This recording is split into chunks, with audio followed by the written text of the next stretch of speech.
Hi, it's Derek from ForeGolf Custom, and today we're going to do the top 3 anti-slice drivers. We've got Mizuno's ST190G, we've got the TaylorMade M6 D-Type, and we've also got the Callaway Rogue Draw. This is a very popular video. We've done one before, similar type of idea, but this is a fitting video about the settings that you should look at and how to set up these drivers. It's not a tech video, it's a settings video and how we fit with them.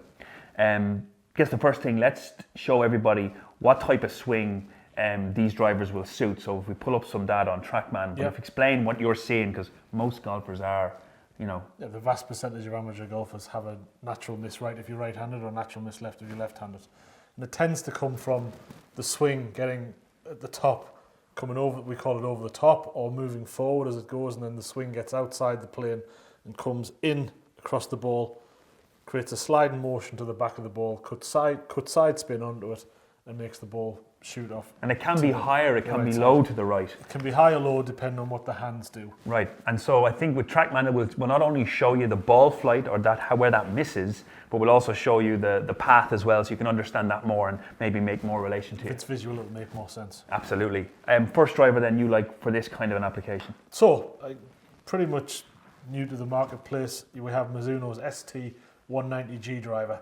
So it is Mizuno's highly adjustable model as part of their 2019 lineup. I guess why I like this driver is it's very, very versatile. If you're the type of guy who knows you've got a bad swing fault but potentially wants to spend the time working on it, you've got 2 adjustable weights. So initially if you wanted maximum draw, 2 weights in the heel, get it rotating, add a little bit of loft to it. But further down the line you can make it more even, or even if you go the complete opposite, you can make it fade orientated. So probably the number one choice if you want to work on it, you want to get better, but want the driver to come with you at the same time. So it's kind of future-proofed, if that's the right word. Absolutely. But you have to be careful, because this is only... there's some.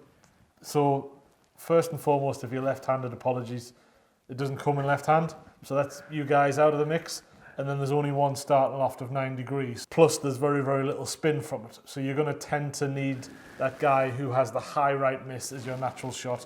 Anybody low or not overly high in speed, this is going to be quite a difficult driver to hit. That's a great takeaway point, is if you have a high cut, this is probably the one to look at. We've also reviewed this driver before, so I'll pop a link up here so you can have a look at that driver as well in a full review context, but great shout. The other driver out into the market is TaylorMade's M6. It's the D-Type version. So just to give you a bit of insight, the D stands for draw, and it's very cool this year and what they've done with this in that they haven't made it look exceptionally closed, although the face is shut. So this isn't a driver that you can kind of adjust out of that, because it's a setting within the actual head design, but they've closed the face, and then what they've done smartly is painted the top line very square. So when you put the club down, it doesn't look shut, but it is quite closed. In terms of drawbacks on this, anything that you've found? I mean, the new face is great, and you might want to subscribe to the channel, because we're going to do a full review of this coming down the road. So make sure that you subscribe and you'll see the full review for this.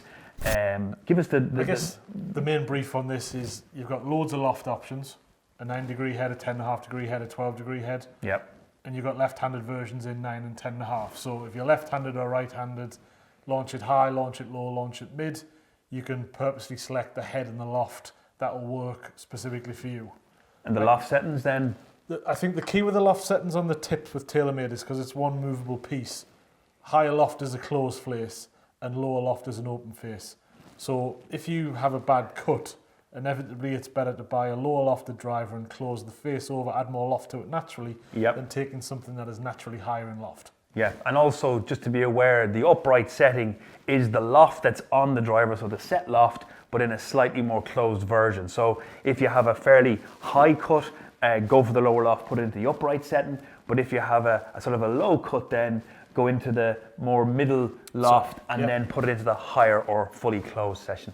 The other driver that we have in this mix is Callaway's Rogue Draw version. This is the draw. There's actually a Rogue version which isn't draw, but this is the draw version. How you'll know is you'll see the weight in the heel.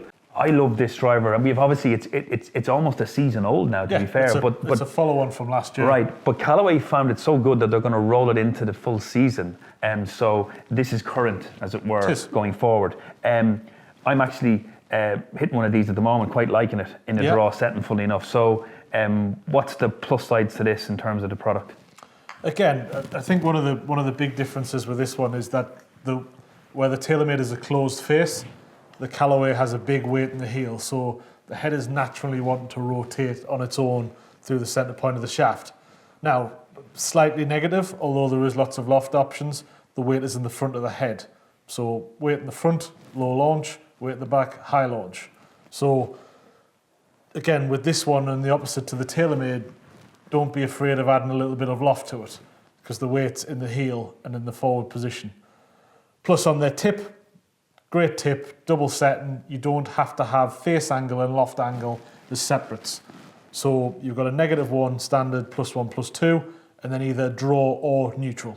So again, the guy with the cut, girl with the cut, all you're looking to do is make sure that the weight's in the heel, which is fixed, but make sure you got the D setting on the hosel at whatever loft you need it to be. Yeah, you got to think about this a little bit and just sit down and work it out. Hopefully this information will help you, but the loft and how you're going to apply the sleeve or the hosel setting is kind of critical to how this driver will work. So for me, I went down in loft, so I'm using a 9 degree, and then I have it in the D +1 setting. So I got it a little bit more close for me because my miss is a little bit high right, and this helps protect that.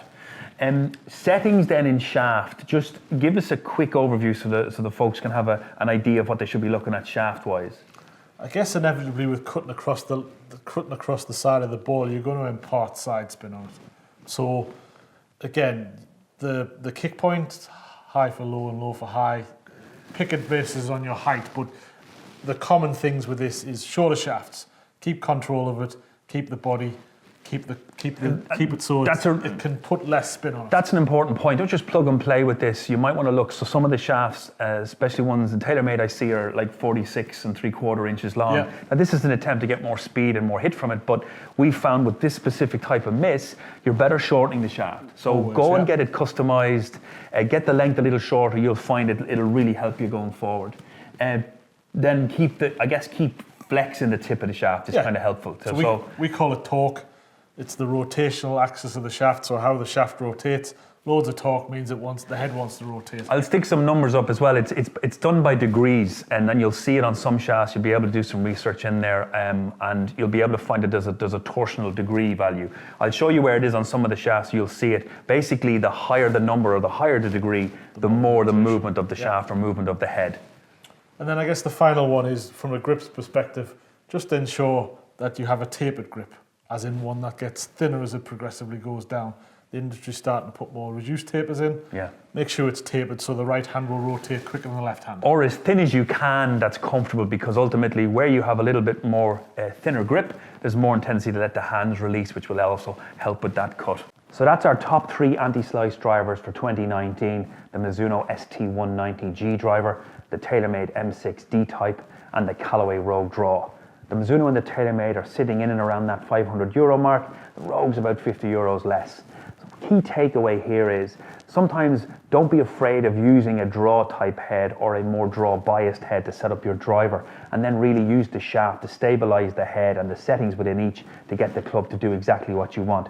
Fitting is kind of a must, which leads on to the content. We hope that you're enjoying the videos that we're producing. It's all about us sharing our knowledge of fitting and how we're applying the clubs. So if you are liking the videos, please give us a like. And also, if you are using one of these D-type or draw bias drivers, stick in the comments below, let us know how you're getting on with yours.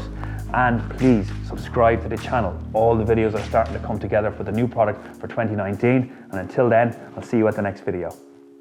This is the review Sorry.